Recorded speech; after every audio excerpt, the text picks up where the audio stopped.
இந்த தேர்தல் முற்றுப்புள்ளி வைக்கிறதுக்கு ஒரு முதல் படியாக நிச்சயமாக இருக்க வேண்டும். அதுதான் எங்களுடைய முதல் குறிக்கோளாக இருக்க வேண்டும். ஆனால் தேசிய மக்கள் சக்தியுடைய அரசியலுக்கு வடகிழக்கிலே ஒரு முற்றுப்புள்ளி வைக்கிறதாக இருந்தால் அவர்களுடைய அரசியல் பாதை தமிழ் தேசத்துக்கு விரோதமான அரசியல் பாதை தான் அதுக்கு காரணம். நாங்கள் தென்னிலங்கையில் இருக்கக்கூடிய பேரினவாத கட்சிகளை எதிர்க்கிறோமாக இருந்தால் அது பேரினவாத கொள்கையை முன் கொண்டு போறதாலே தான் நாங்கள் அதை எதிர்க்கிறோம். வடகிழக்கில் அவர்களுக்கு வேரூன்றதுக்கு அனுமதிக்க கூடாதுன்னு சொல்றோம். எந்த அளவுக்கு நாங்கள் தேசிய மக்கள் சக்தியை எதிர்க்கிறோமோ அதே அளவுக்குத்தான் நாங்கள் மொட்டு கட்சியையும் எதிர்த்தோம், ஐக்கிய தேசிய கட்சியையும் எதிர்த்தோம், ஏனைய கட்சிகளையும் வந்து பேரினவாதத்தை இனவாதத்தை மையப்படுத்தி வடகிழக்கிலே தங்களுடைய அரசியல் நிகழ்ச்சிகளை முன்கொண்டு இருக்கிற தரப்புகளை நாங்கள் எதிர்க்கிறோம். அதுதான் காரணம். ஆனால் அதே நிகழ்ச்சி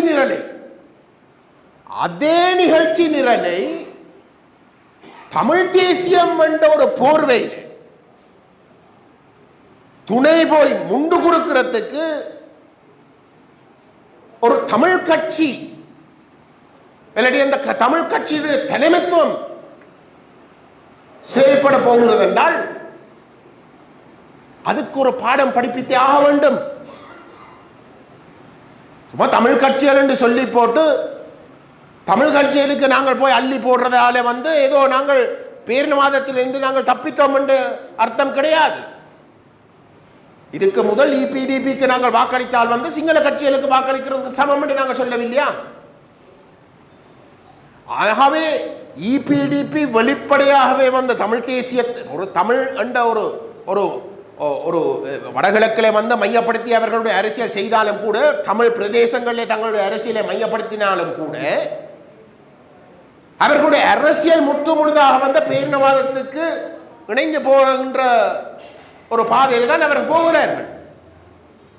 ஆனால் தமிழ் தேசிய போர்வையை போர்த்து அவர்கள் தங்களுடைய அரசியலை ஒரு நாளும் செய்தது கிடையாது. வெளிப்படையாகவே வந்து தாங்கள் இணக்க அரசியல் சிங்கள கட்சிகளோடு தான் இணைஞ்ச போகணும் என்ற வெளிப்படையாக சொல்லித்தான் தமிழ் பிரதேசங்களை வாக்கு கேட்டார். ஆனால் இன்றைக்கு இருக்கிற ஆபத்து என்னென்றால் தமிழ் தேசம் என்று சொல்லி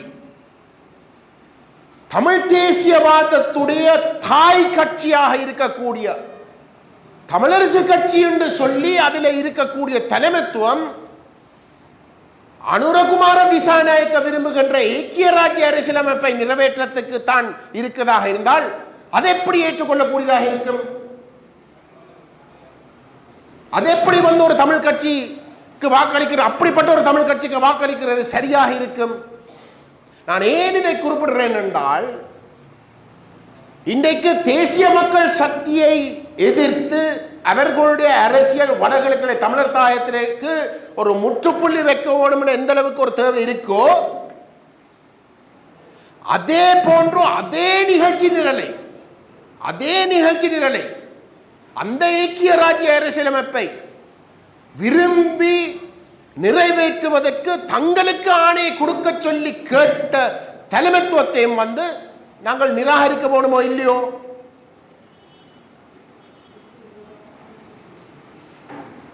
அப்ப அந்த ஐக்கிய ராஜ்ய ஒற்றையாட்சி அரசியலமைப்பை தாங்கள் தான் தயாரித்தது, தங்களுக்கு அந்த ஆணையை கொடுத்தால் தான் அதை அரசை கொண்டு நிறைவேற்றலாம் என்று சொல்லி கடந்த பாராளுமன்ற தேர்தலில் போட்டியிட்டு மக்கள் நிராகரித்த தலைமைத்துவம் இன்றைக்கு தமிழரசு கட்சியை பொறுப்படுத்தி இருக்கின்றது.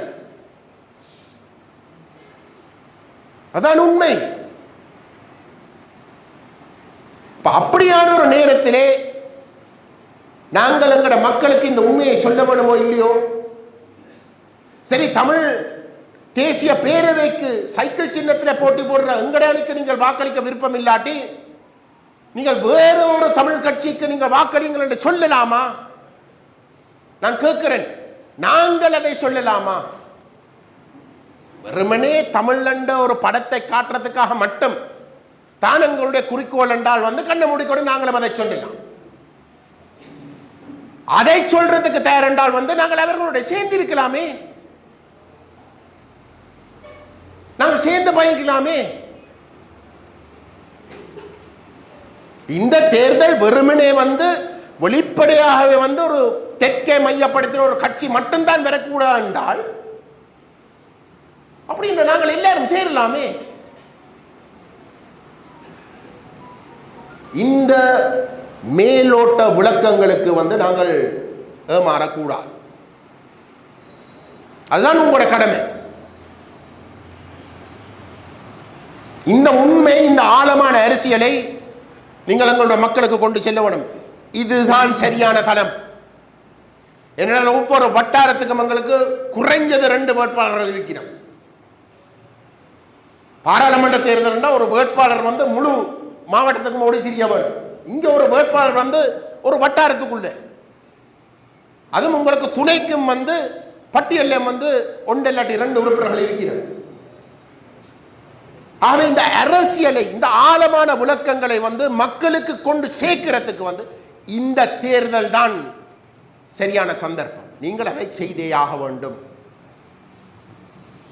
தமிழ் தேசிய அரசியலுடைய வாழ்வா சாவா என்ற நிலைமை தேசிய மக்கள் சக்தியுடைய வெற்றி தோல்வியிலே மட்டும்தான் தங்கியிருக்கிறது என்று நாங்கள் நினைக்க கூடாது. ஆனால் இந்த தேர்தலை அப்படிப்பட்ட ஒரு நிலைமைக்கு மற்றவர்கள் அனைவரும் இறக்க பார்க்கிறோம், அதனுடைய முக்கியத்துவத்தை குறைக்க பார்க்கிறோம். தயவு செய்து நீங்கள் அதுக்கு இடம் அளிக்க கூடாது. யாழ் மாநகர சபைக்குரிய வேட்பாளர்கள் அனைவரும் மிகவும் ஆளுமை மிக்கவர்கள். உங்களில் இருக்கக்கூடிய மிகப்பெரிய பெரும்பான்மை தமிழ் தேசிய மக்கள் முன்னே ஏற்கனவே வேட்பாளர்களாக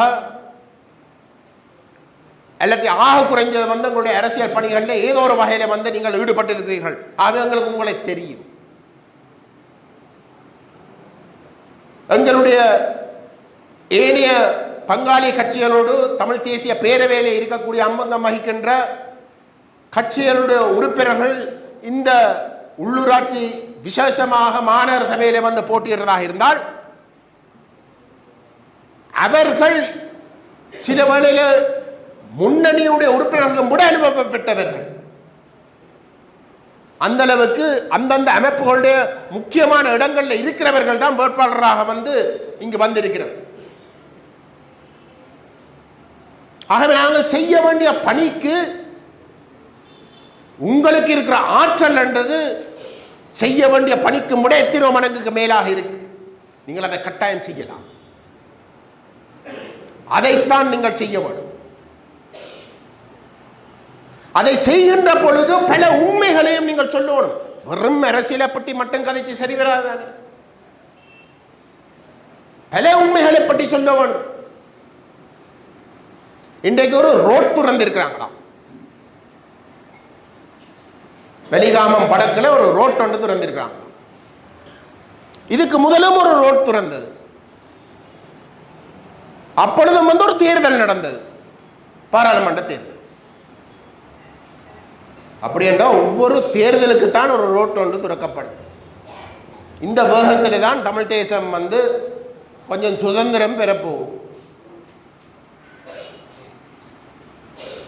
இன்றைக்கு நீங்கள் பாருங்க, இந்த பத்தலாந்தில் நடந்த படுகொலையை பற்றி, சித்திரவதை பற்றி பெரிய அளவுக்கு பேசப்படுகின்ற ஒரு பேச்சு பொருளாக பாராளுமன்றமே கலைக்கிற அளவுக்கு நிலைமை இருக்கு. பட்டலாந்தில் மிக மோசமான தவறுகள் நடந்ததுன்றதில் மாட்டு கருத்து கிடையாது. அது எல்லோருக்கும் தெரியும், மூடி மறைக்கப்பட்ட. ஆனால் பட்டலாந்தில் நடந்தது தமிழ் தேசத்துக்கு நடந்ததோடு ஒப்பிட்டு பார்க்கவே முடியாது. தமிழ் தேசத்துக்கு நடந்த குற்றங்கள் மனிதர்களுக்கு தெரிஞ்ச குற்றங்களிலே மிகவும் மோசமான குற்றங்கள். குற்றவியல் சட்டங்களிலே மிக மோசமான குற்றங்கள். இனப்படுகொலை என்று சொல்றது குற்றவியல் சட்டங்களிலே முதலாவது குற்றம். ஒரு இனத்தை ஒன்றில் முழுமையாகவோ பகுதியாகவோ அழிக்கிற நோக்கத்தோடு ஈடுபடுகின்ற ஒரு செயல். அது ஒரு நபரை குறிவைக்கிறது அல்ல, அதுதான் குற்றச்சாட்டு.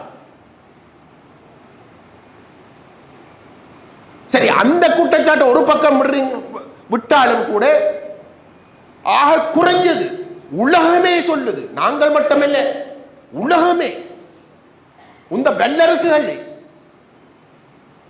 இந்த மனித உரிமை பேரவை அனைவரும் சொல்லினோம், போர்க்குற்றங்களும் மனித குலத்துக்கு எதிரான குற்றங்களும் நடந்தவை. அதுவும் தமிழர் என்றதுக்காக திட்டமிட்டு அவர்களுக்கு நடந்தது, தமிழ் என்றதுக்காக நடந்தது. ஒரு நாளாவது இந்த பாராளுமன்றம் அதை பற்றி பேசியிருக்கா? ஒரு நாளாவது நாங்கள் அதை பற்றி பேச, இந்த அரசாங்கத்தை பற்றித்தான் நான் சொல்றேன். இதுக்கு முதல் இருந்த அரசாங்கங்களை விடுங்கள், அதெல்லாம் பிழைன்றதுக்காகத்தான் இந்த அளவுக்கு பெரிய பெரும்பான்மை ஒன்று தென்னிலங்கை கொடுத்து இந்த அரசாங்கத்தை கொண்டு வந்திருக்கு. ஒரு நாளாவது நாங்கள் பாராளுமன்றத்தில் பேசினதுக்கு ஒரு பதில் கிடைச்சிருக்கா? பதில் கிடைச்சிருக்கா? இல்லை. மாறாக கோட்டாபய ராஜபக்சக்கு மிக விசுவாசமாக இருந்த, அவருடைய சட்டத்தரணியாக இருந்த, அதுக்கு பிறகு ரணில் விக்ரமசிங்க காலத்திலே வெளிவிவகார அமைச்சராக தெரிவு செய்யப்பட்ட திரு அலி சபரி அவர்கள் தமிழ் மக்களும் சர்வதேச மட்டத்திலே மனித உரிமைகளுக்கு முக்கியத்துவம் கொடுத்து மனித உரிமை பேரவையிலேயும் வெளியிலேயும் இந்த போர் நடைபெற்ற கடைசி காலகட்ட பகுதியிலே நடந்த அநியாயங்கள் தொடர்பாக பேசுகின்ற விடயங்களிலே நிலைமாற்று நீதி என்ற அடிப்படையிலே அதுக்குரிய அம்சங்கள் இங்கே நடைமுறைப்படுத்த வேண்டும் என்ற அழுத்தங்களை கொடுக்கின்ற காரணத்தினாலே ஒரு உண்மை, ட்ரூத் அண்ட் ரெக்கன்சிலியேஷன், உண்மையும் ரெக்கன்சிலியேஷன் நல்லிணக்க ஆணைக்குழு ஒன்றை தாங்கள் உருவாக்க வேண்டும் என்று கடந்த பாராளுமன்றத்தில் பேசியிருந்தார். அந்த ட்ரூத் அண்ட் டிஆர்சி என்று சொல்லுகின்ற அந்த கமிஷனுக்கு எந்த ஒரு வழக்கு தாக்கல் செய்யக்கூடிய அதிகாரம் இருக்க போறதில்லை. அது வெறுமனே பாதிக்கப்பட்டவர்களும் பாதிப்பை குற்றவாளிகளாக, பாதிப்பை ஏற்படுத்தினவர்களாக சந்தேகிக்கப்படுகின்றவர்களும் அந்த கமிஷனில் தங்களுடைய கதைகளை அங்கே பதிவு செய்கிறத மட்டும்தான் அதன் நோக்கம். இது வெளிப்படையாக சொல்லப்பட்ட விஷயங்கள். அதுதான் அந்த உண்மை. அந்த உண்மை அது உண்மையிலே உண்மையோ இல்லையோ, அது எதுவாக இருந்தாலும் அங்கே பேசினாலே நல்லிணக்கம். அதோட இந்த போர் காலத்திலே நடைபெற்ற விஷயங்கள் முடிவுக்கு கொண்டு வரப்படும் என்பதை வெளிப்படையாக அந்த விடயங்களை பேசின அலி சப்ரி அந்த நல்லிணக்க ஆணைக்குழுவை இலங்கையிலே ஸ்தாபித்தால் சர்வதேச மட்டத்தில் இருந்து வரக்கூடிய அழுத்தங்களில் இருந்து, விசேஷமாக ஐநா மனித உரிமை பேரவையில் இருந்து வரக்கூடிய அழுத்தங்களில் இருந்து இலங்கை தப்பிக்கலாம் என்ற கருத்தையும் மிக தெளிவாக பதிவு செய்தார். இதுக்கு முதல் இருந்த அரசாங்கம் தேசிய மக்கள் சக்தியே எங்களுக்கு, அதாவது இலங்கைக்குள்ளே வாழுகின்ற மக்களுக்கும் சர்வதேசத்துக்கும் மிக பிழையாக ஆட்சி செய்த, எல்லாரையும் ஏமாற்றி ஒரு இனவாதிகள் என்று குற்றச்சாட்டின இதுக்கு முன்னே அரசாங்கத்துடைய கருத்து, அவர்களுடைய நிகழ்ச்சி நிரல். அதுதான் அவர்களுடைய நிகழ்ச்சி நிரல் என்றா, அப்படியான தரப்புடைய நிகழ்ச்சி நிரல் என்றா சரியான பாதையிலே இனவாதம் இல்லாத நேர்மையாக அனைத்து மக்களுக்கும் நீதி நியாயம் நடக்கணும் என்று விரும்பினவர்கள் அதில் இருந்து முற்றிலும் வித்தியாசமாகத்தானே நடந்து கொள்ள வேண்டும் அல்லவா? ஒரு மாற்றம் அடிப்படையிலே ஒரு மாற்றம், அரசியல் கலாச்சாரத்தில் ஒரு முழுமையான ஒரு மாற்றம் தான் நோக்கம் என்றால், கடந்த காலங்களிலே கடந்த அரசாங்கங்கள் நடந்து கொண்டு அதே மாதிரி நடந்து கொள்ள இயலாதே. முற்றிலும் வித்தியாசமாக அவர்களுடைய செயல்பாடுகள் அமைய வேணுமே. ஆனால் இந்த பொறுப்பு கூறுகின்ற விடயத்திலே அனுரகுமார திசாநாயக்க யாழ்ப்பாணத்திலேயும் வவுனியாலையும் மிக தெளிவாக சொல்லியிருக்கிறார், ஒரு வழக்கும் தாக்கல் செய்யப்படாது, எவருமே நீதிமன்றத்துக்கு முன்னால் நிறுத்தப்படாது. அப்படி என்றால் அவர்களுக்கும் இவர்களுக்கும் இடையில் என்ன வித்தியாசம்? என்ன வித்தியாசம்? அது இனவாதம் என்றால் அப்ப இதுவும் இனவாதம் அல்லவா? அது ஏமாற்றம் என்றால் இது ஏமாற்றம் அல்லவா?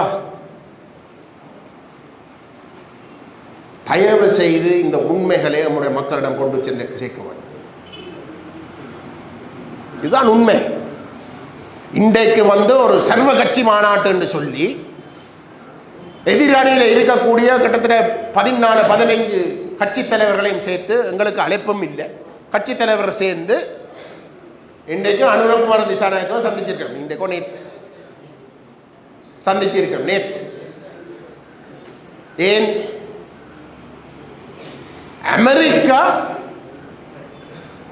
அமெரிக்காவுடைய ஜனாதிபதி டொனால்ட் ட்ரம்ப் அவர்கள் தன்னுடைய நாட்டுக்கு சர்வதேச மட்டத்திலே இந்த ட்ரேட் ரிலேஷன்ஸ் என்று பார்க்கின்ற பொழுது தன்னுடைய நாடு மோசமாக பாதிக்கப்படுவதாகவும், தாங்கள் உலகத்துக்கு உதவி செய்வது உலகம் தங்களுக்கு அநீதியை செய்கின்றது என்ற பெயரிலே வரிகளை கூட்டியிருக்கு. எத்தனையோ நாடுகளுக்கு வரி கூட்டியிருக்கு. அந்த வகையில் இலங்கைக்கும் கிட்டத்தட்ட 44% என்னும் வரி கூட்டப்பட இருக்கின்றது. இதை கண்ட உடனே எல்லாரும் விழுந்தடிச்சு, ஐயோ இலங்கைக்கு வரி சேர்த்துட்டாங்களே, வரியை கூட்டிட்டாங்களே, நாங்கள் இலங்கையை காப்பாற்றணும். சர்வ கட்சி மாநாடு 44% வரியை கூட்டுறதுக்கு வடகிழக்கிலே 30 வருஷமாக ஒரு பொருளாதார தடை விதிக்கப்பட்டது, ஒரு முழுமையான தடை விதிக்கப்பட்டது 30 வருஷமாக. நான் முதல் தடவையாக அரசியல்ல போட்டியிடுறதுக்கு 2001ஆம் ஆண்டு யாழ்ப்பாணத்துக்கு வந்த பொழுது 1 லிட்டர் பெட்ரோல் அந்த காலத்திலே 1500 ரூபாய். 1 லிட்டர் 1500 ரூபாய், குறைஞ்சது 1500 ரூபாய். அந்த அளவு தூரத்துக்கு பெட்ரோல் கூட இல்லை. இந்த மக்கள் எந்த அளவுக்கு பாதிக்கப்பட்டிருக்கணும்? ஒரு நாளா 2 நாளா 30 வருஷங்களுக்கு மேலே.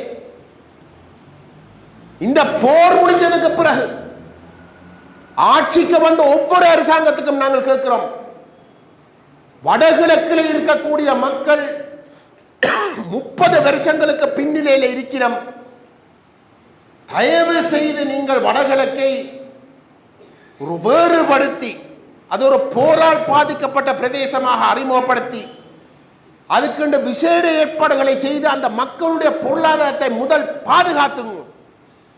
அதை முதல் பாதுகாத்து அதை வளர்த்து அது ஒரு ஸ்திர நிலைக்கு வந்ததுக்கு பிறகு வேணுமென்றால் நீங்கள் நாட்டினுடைய ஏனைய பிரதேசங்களில் போட்டி போடுறதுக்கு விடுங்கள்.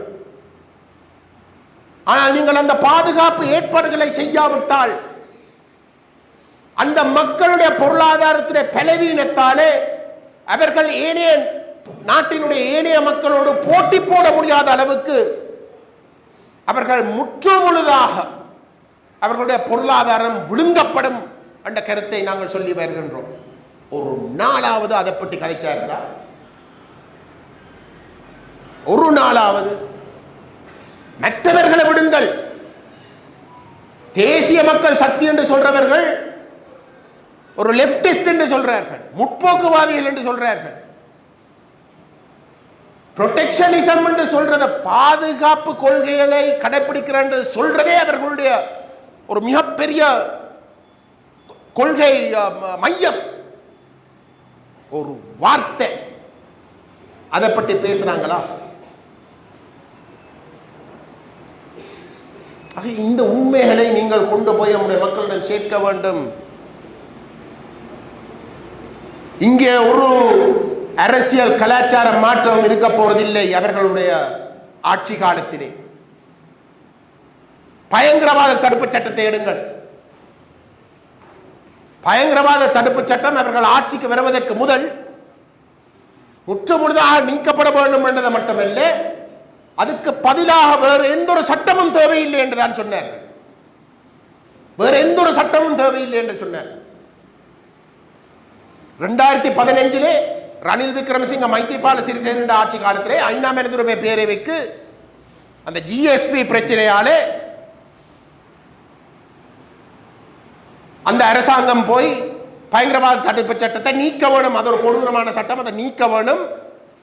அது நீக்கப்படுற வரைக்கும் அதுக்கு பதிலாக ஒரு புது சட்டம் கொண்டு வரணும். ஆனால் அது நீக்கப்படுற வரைக்குமாவது அந்த சட்டம் அமலிலே இருக்காது, ஒரு மொரட்டோரியம் ஒன்றை நாங்கள் ஏற்படுத்துவோம் என்ற வாக்குறுதியாவது கொடுத்தார்கள். அதை நடைமுறைப்படுத்த இல்லை என்ற இரண்டாம் கட்டம். ஆக குறைஞ்சது ஒரு வாக்குறுதியாவது கொடுத்தார்கள். கொள்கையிலாவது சொல்கிறார்கள், தாங்கள் அதை நடைமுறைப்படுத்த போவதில்லை. அந்த சட்டம் முழுமையாக நீக்கப்பட வேண்டும். அதுக்கு பதிலாக வேறு எந்த ஒரு சட்டமும் தேவையில்லை என்று சொன்னவர்கள் இன்றைக்கு ஆட்சிக்கு வந்து ஒரு மொரட்டோரியமை கூட பற்றி கதைக்கிறதுக்கு தயாரில்லை. மாறாக என்ன சொல்லினோம், இல்லை அந்த பயங்கரவாத சட்டம் அமுலிலே இருக்கும், புது சட்டம் கொண்டு வர வரைக்கும் அது அமுலிலே இருக்கும், நடைமுறையிலே இருக்கும். எங்கே மாற்றம்? ஆனால் வாய் துறக்கிற ஒவ்வொரு நேரமும் நாங்கள் இனவாதத்துக்கு இடமளிக்க மாட்டோம், இனவாதத்தை அழிப்போம். எந்த அளவுக்கு மோசமான மோசடி இது! அரசியல் மோசடி அல்லவா? பச்சை பச்சையாக கண்ணுக்கு முன்னாலே ஏமாத்துறார்கள். அவை இந்த உண்மைகளை ஆழமான தத்துவ அரசியலை நாங்கள் தமிழ் அரசியலுக்குள்ளே வச்சுக் கொள்ளலாம். ஆனால் இந்த அரசாங்கம் நேர்மை என்ற பெயரில் செய்த பட்ட மோசமான மோசடிகளை, அரசியல் மோசடிகளை அம்பலப்படுத்த வேண்டிய பொறுப்பு உங்களோட கையில் இருக்கு. ஏனென்றால் உள்ளூராட்சி தேர்தலிலே வேட்பாளர்களுக்கு வாக்கு போடுகின்ற பொதுமக்கள் சிலவழிலே வந்து அந்த அவர்கள் போட்டியிடுகின்ற கட்சியினுடைய உண்மையான முகத்தை கவனத்தில் எடுக்க மாட்டார்கள். அவை அதை அம்பலப்படுத்தி அதுக்கு ஒரு போக்கஸை கொடுத்து எங்களுடைய மக்களை சரியாக வழிநடத்த வேண்டியது உங்களுடைய பொறுப்பு. அதை நீங்கள் கட்டாயம் செய்யணும். அது இந்த மாநகர சபை எல்லைக்குள்ளே அத்திவாரமிட வேணும் என்று கேட்டுக்கொண்டு இந்த வாய்ப்பை தந்தமைக்காக நன்றி கூறி விடுகிறேன்.